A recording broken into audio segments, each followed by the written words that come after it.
Hi friends, Congress party కార్యకర్తలకి, Congress party అభిమానులకి, రేవంత్ రెడ్డి అభిమానులకి అశోక్ సార్ యొక్క విజ్ఞప్తి.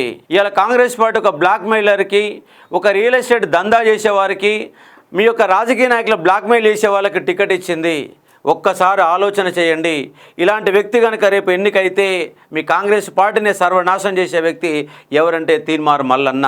ఈయన రేవంత్ రెడ్డి చాలా పొడుగుందని, టికెట్ ఇవ్వకముందు ఒక మాట, టికెట్ ఇచ్చిన తర్వాత ఒక మాట, మాటలు మార్చే ఉసరవెల్లికి ఓటేస్తారా? నిరుద్యోగుల కోసం, ఉద్యోగుల కోసం ప్రశ్నించే గొంతుకను గెలిపిస్తారా? మీరు ఒకసారి ఆలోచన చేయండి. మన టీఆర్ఎస్ పార్టీ ఓడించడంలో, కాంగ్రెస్ పార్టీని గెలిపించడంలో అశోక్ సార్ యొక్క పాత్ర అమోఘమైనది.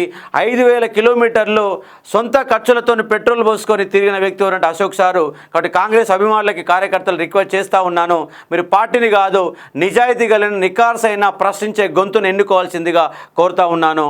Thank you.